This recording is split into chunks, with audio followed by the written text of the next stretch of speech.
Puji Tuhan, Shalom. Selamat bertemu kembali bersama dengan saya, Pendeta Stefanus Gunawan Agustinus, di dalam acara kebaktian secara online atau renungan secara online ini. Saya bersyukur kepada Tuhan, saya boleh membagikan kebenaran firman kepada Bapak, Ibu, Saudara sidang jemaat semuanya. Karena saya percaya kebenaran firman Tuhan itu adalah sesuatu yang luar biasa. Dan saya sangat bersemangat boleh membagikan kebenaran-kebenaran firman kepada Bapak, Ibu, Saudara sekalian. Sebelum kita mulai, mari kita akan berdoa bersama-sama lebih dulu. Terima kasih Tuhan, kami mengucap syukur kepadamu. Sebentar kami akan bersama-sama mendengarkan kebenaran firman-Mu. Kiranya Tuhan mengurapi kami dengan Roh Kudus. Kiranya Tuhan menolong kami agar kami dimampukan mengerti, memahami, bahkan menjadi pelaku-pelaku firman. Terima kasih Tuhan. Kami mengucap syukur kepadamu. Kami serahkan baik hamba-Mu yang menyampaikan firman maupun jemaat yang mendengarkan. Kiranya semuanya diberkati oleh Tuhan. Terima kasih Tuhan. Dalam nama Tuhan Yesus Kristus. Haleluya. Amin. Puji Tuhan. Bapak Ibu sidang jemaat yang sangat dikasihi oleh Tuhan, saudara sekalian, judul tema firman Tuhan hari ini yang saya bagikan kepada saudara, yang Tuhan taruh dalam hati saya untuk saya bagikan kepada saudara adalah: perlukah mujizat bagi iman Kristen? Perlukah mujizat bagi iman Kristen? Sebuah tanda tanya besar tentu. Nah, sebelum kita melihat lebih jauh dalam pembahasan ini, saya akan memulai lebih dulu, mendasari hari ini lebih dulu dengan cara orang Israel mendidik anak-anak mereka. Jadi sebelum saya masuk dalam intinya, saya perlu mendasari ini lebih dulu untuk menjadi dasar bagi pelajaran kita nanti ya, lebih jauh. Kita akan lihat lebih dulu tentang cara orang Israel mendidik anak-anak mereka. Kita lihat yang pertama,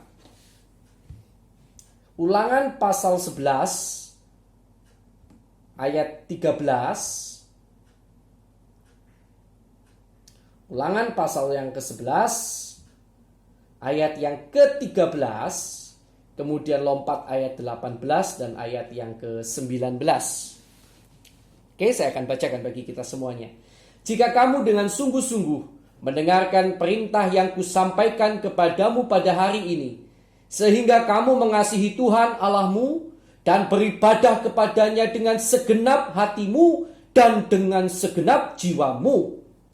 Kemudian lompat ayat 18, ayat 19. Tetapi kamu harus menaruh perkataanku ini dalam hatimu dan dalam jiwamu. Artinya pengajaran firman tadi ya.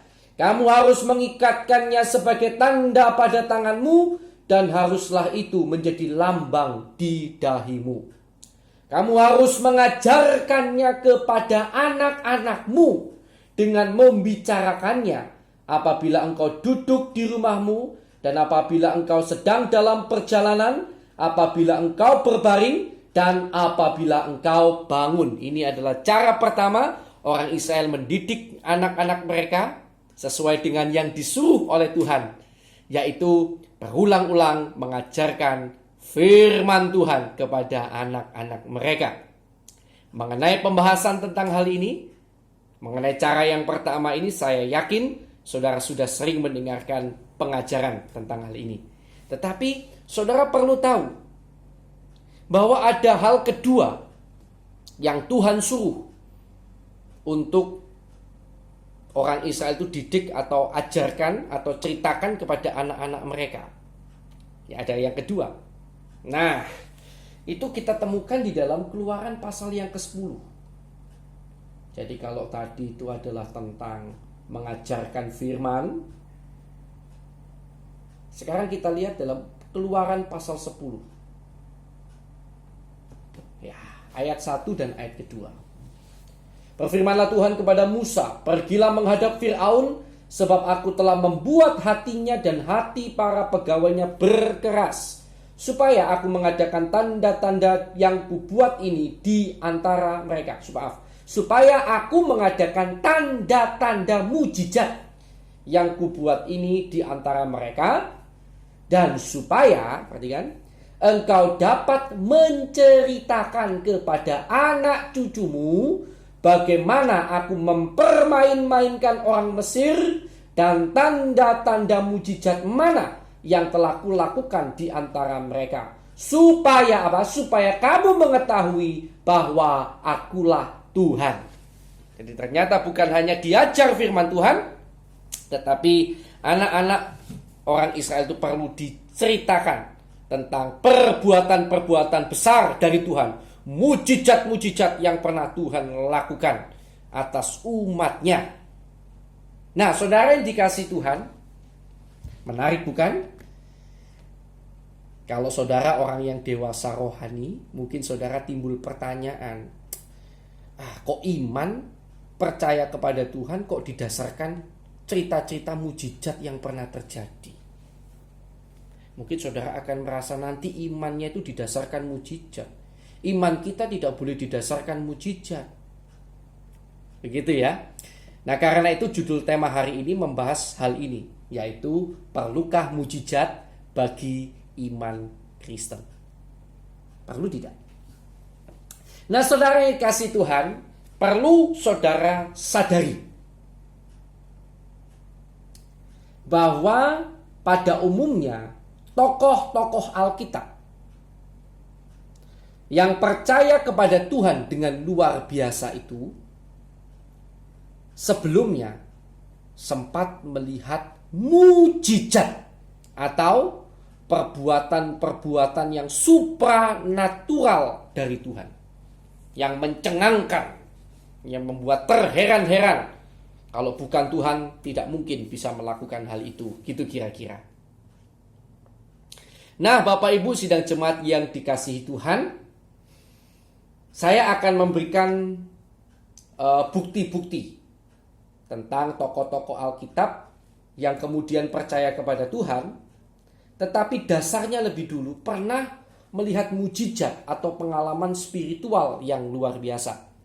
Saya harap Bapak Ibu mau bersabar dengan saya. Kita akan melihat beberapa contoh tokoh dalam Alkitab. Yang pertama, tokoh yang bernama Abram, yang kemudian diganti namanya menjadi Abraham, yang disebut sebagai bapa orang beriman. Ya. Saudara yang dikasihi Tuhan, sesuatu kisah yang sering kita dengar adalah tentang betapa iman Abraham luar biasa ketika dia salah satunya pergi meninggalkan negeri kelahirannya ke tempat yang disuruh oleh Tuhan tanpa dia tahu di mana tempatnya, bagaimana tempatnya, tapi dia berangkat. Nah, saudara, tapi tahukah saudara bahwa pada waktu pertama kali Tuhan mengutus Abram keluar dari Ur Kasdim, perjumpaan pertama, Tuhan itu bicara secara langsung kepada Abraham, bahkan sempat menemui Abraham.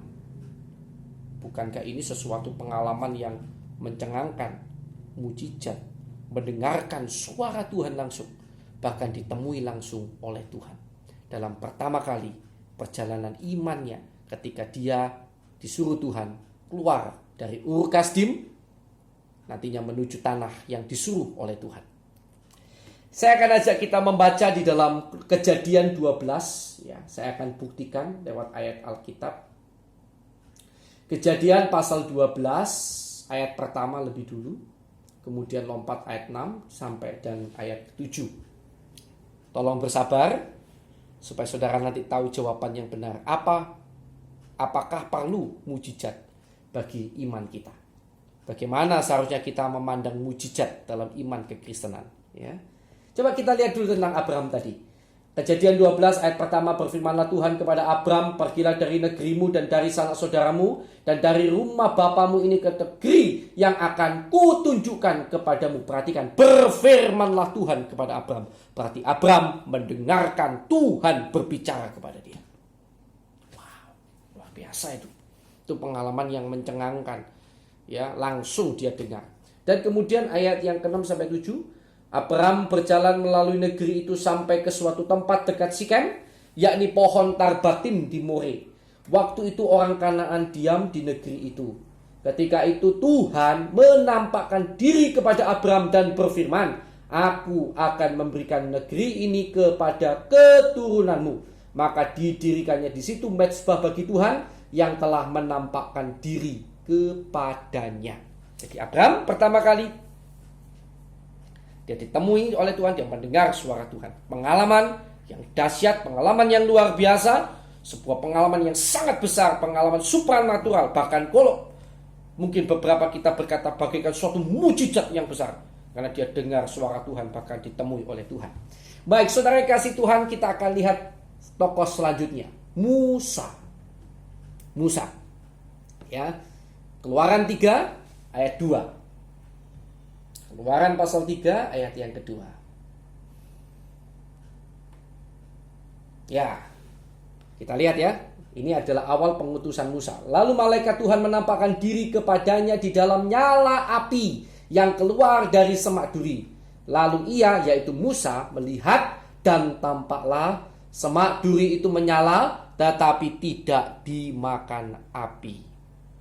Jadi kita lihat perjalanan iman yang pertama, Musa melihat malaikat Tuhan di tengah semak duri, nyala bagaikan nyala api.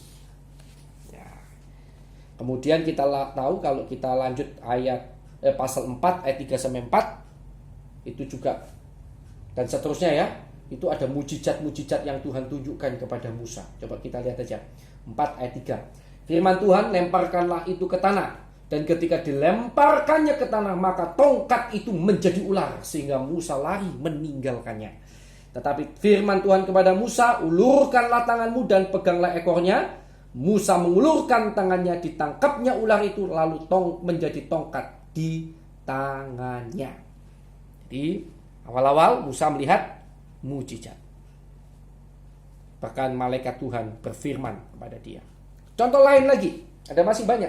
Gideon, ya, ditemui oleh Tuhan di tempat pengirikan gandum, tempat pemerasan gandum, tempat pemerasan anggur. Waktu itu dia sedang mengirik gandum karena ketakutan terhadap musuh.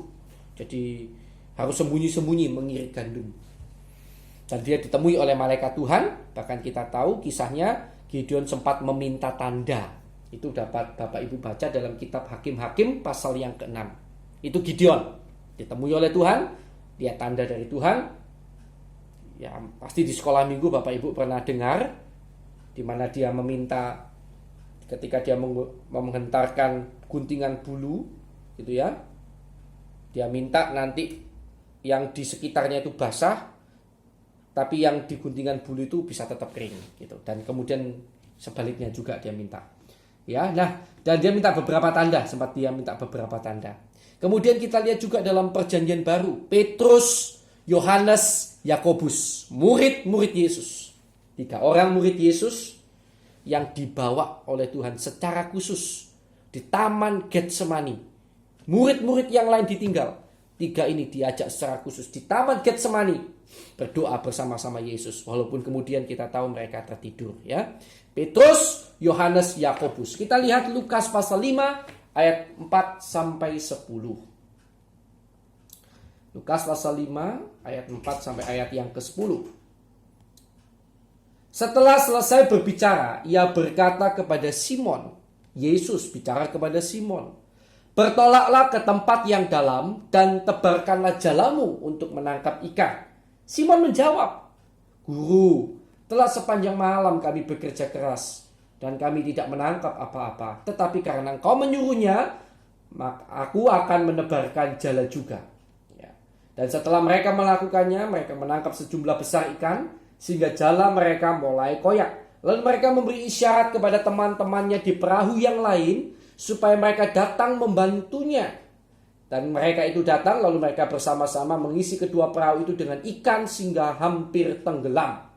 Ketika Simon Petrus melihat hal itu, ia pun tersungkur di depan Yesus dan berkata, Tuhan, pergilah daripadaku, karena aku ini seorang berdosa. Dia ketakutan melihat mujizat yang besar. Dia adalah pelaut, nelayan. Semalam-malaman tidak ada ikan. Dan ketika kemudian pagi atau siang itu Tuhan suruh menebarkan jala, itu saat dimana ikan seharusnya justru semakin tidak ada. Kalau malam tidak ada, apalagi pagi atau siang. Dan ternyata kemudian dia mendapatkan banyak, sampai hampir koyak jalannya, ya, dan menarik sejumlah besar ikan, lalu dia ketakutan. Itu kisahnya Simon Petrus. Lalu kita lanjutkan saja. Sebab ia dan semua orang yang bersama-sama dengan dia takjub oleh karena banyaknya ikan yang mereka tangkap. Demikian juga Yakobus dan Yohanes, anak-anak Zebedeus, yang menjadi teman Simon. Kata Yesus kepada Simon, jangan takut. Mulai dari sekarang engkau akan menjadi penjala manusia. Ayat 11, lanjut. Dan sesudah mereka menghela perahu-perahunya ke darat, mereka pun meninggalkan segala sesuatu lalu mengikut Yesus. Wow. Perlu bukti apa lagi? Masih ada banyak kalau saudara mau. Ya. Nah, saudara kasih Tuhan, jadi kita lihat bahwa ternyata awal perjalanan kekristenan itu seringkali, bahkan tokoh-tokoh Alkitab ya, itu diwarnai dengan kisah-kisah mujizat. Karena itu kita tidak menentang soal mujizat. Kita percaya mujizat masih bisa terjadi. Kita percaya Tuhan sanggup membuat mujizat. Dan memang murid-murid Yesus bahkan pertama kali mereka mau ikut Yesus karena mereka melihat mujizat. Bukan karena mereka mendengarkan pengajaran dari Yesus lalu tertarik. Wah, pengajarannya luar biasa ya. Enggak. Karena mereka lihat mujizat. Terbukti ya. Nah, saudara yang dikasih Tuhan, jadi apakah salah dengan mujizat atau perbuatan ajaib Tuhan? Tidak. Tidak salah. Tapi apakah mujizat pasti membuat orang jadi beriman? Tidak. Berapa banyak orang yang melihat mujizat dari Yesus? Tapi berapa banyak yang akhirnya beriman kepada Tuhan Yesus? Ya, judulnya tadi, ingat judul khotbah tadi? Ya, judul khotbah tadi adalah perlukah mujizat bagi iman Kristen. Nah, itu. Perlukah mujizat bagi iman Kristen? Timbul tanda tanya. Tadi sempat kita bahas juga bahwa tidak semua orang yang melihat mujizat mengikut Yesus. Tetapi di sisi lain, tokoh-tokoh Alkitab yang dipakai oleh Tuhan memulai perjalanan rohaninya dengan melihat mujizat yang dari Tuhan. Jadi bagaimana sekarang? Ya. Coba saya akan ajak kita lihat Matius 11 ayat 20 sampai 24. Matius pasal 11 ayat yang ke-20 sampai ayat yang ke-24, Saudara. Lalu Yesus mulai mengecam kota-kota yang tidak bertobat, sekalipun di situ ia paling banyak melakukan mujizat-mujizatnya. Jadi dia kecam kota-kota yang tidak bertobat, padahal di situ terjadi banyak mujizat. Celakalah engkau Korazim, celakalah engkau Betsaida, karena jika di Tirus dan di Sidon terjadi mujizat-mujizat yang telah terjadi di tengah-tengah kamu, sudah lama mereka bertobat dan berkabung. Tetapi aku berkata kepadamu, pada hari penghakiman, tanggungan Tirus dan Sidon akan lebih ringan daripada tanggunganmu. Dan engkau Kapernaum, apakah engkau akan dinaikkan sampai ke langit? Tidak. Engkau akan diturunkan sampai ke dunia orang mati. Karena jika di Sodom terjadi mujizat-mujizat yang telah terjadi di tengah-tengah kamu, kota itu tentu masih berdiri sampai hari ini. Tetapi aku berkata kepadamu, pada hari penghakiman tanggungan negeri Sodom akan lebih ringan daripada tanggunganmu. Amin. Ya, saudara, kita lihat Yesus mengecam kota-kota di mana dia paling banyak melakukan mujizat, tetapi tidak bertobat. Ya, jadi kita mulai, semoga saudara mulai bisa tangkap benang merahnya. Murid-murid, orang-orang tokoh-tokoh Alkitab memulai perjalanan hidupnya dengan perjalanan hidup rohani dengan apa? Melihat mujizat, melihat hal yang supranatural. Tetapi juga tidak semua orang yang melihat mujizat percaya kepada Yesus. Lalu bagaimana? Nah, saudara, ternyata kalau kita melihat, kita meneliti baik-baik, berarti tidak masalah orang itu percaya Yesus karena mujizat. Karena memang awal orang percaya Yesus itu umumnya karena melihat mujizat atau perkara supranatural terjadi dalam hidupnya. Karena itu Yesus Allah berfirman untuk menceritakan perbuatan ajaib Tuhan kepada anak cucu orang Israel. Tetapi yang jadi masalah adalah apakah Bapak Ibu seperti Korazim? Apakah Bapak Ibu seperti Betsaida? Apakah Bapak Ibu seperti Kapernaum? Atau lebih tinggi sedikit seperti Thomas. Thomas berapa tahun ikut Yesus, tapi dia tidak percaya ketika dibilang Yesus bangkit dari kematian. Sebelum aku mencucukkan tanganku ke lubang paku itu, aku tidak akan percaya. Lalu Yesus berkata, Thomas, engkau melihat baru engkau percaya. Tetapi berbahagialah orang yang tidak melihat namun percaya. Nah, itu dia. Nah, Bapak Ibu Saudara yang dikasih Tuhan, jadi kesimpulannya, kalau saya boleh sedikit membantu saudara untuk menyimpulkan, kualitas iman yang dinilai oleh Tuhan itu tampak dari berapa lama, berapa banyak mujizat yang Bapak Ibu Saudara perlukan terjadi, atau hal-hal yang supranatural itu terjadi dalam hidup Bapak Ibu Saudara. Berapa banyak yang diperlukan oleh Bapak Ibu Saudara itu terjadi sebelum Bapak Ibu Saudara betul-betul percaya kepada Tuhan. Berapa banyak?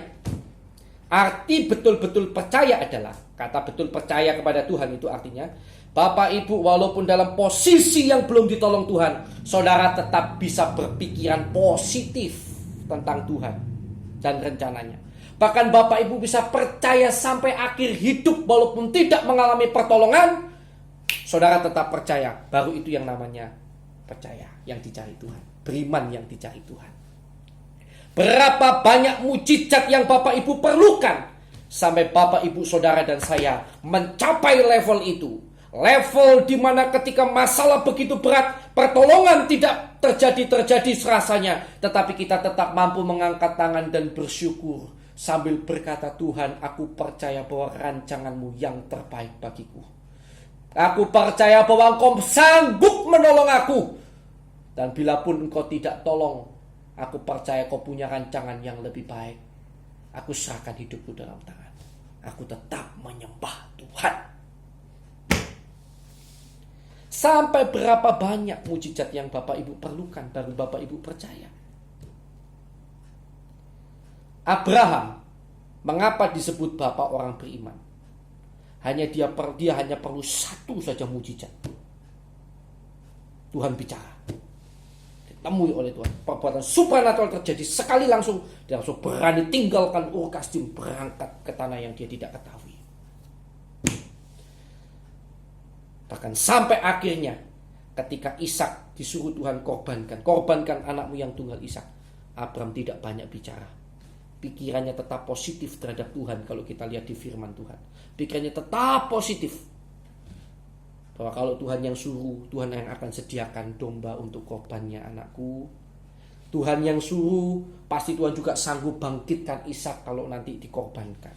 Positif sekali, penuh pikiran positif terhadap Tuhan. Dia betul-betul percaya kepada Tuhan, luar biasa. Sampai level di situ. Dan orang percaya harus mencapai level percaya yang seperti itu. Jadi perlukah mujizat? Ya perlu. Kalau Tuhan masih kerjakan mujizat dalam hidup kita, puji Tuhan. Kita bersyukur. Tetapi jangan sampai kita tetap tidak percaya kepada Yesus, tidak percaya sungguh-sungguh, padahal sudah melihat banyak mujizat. Seperti orang Israel di padang gurun.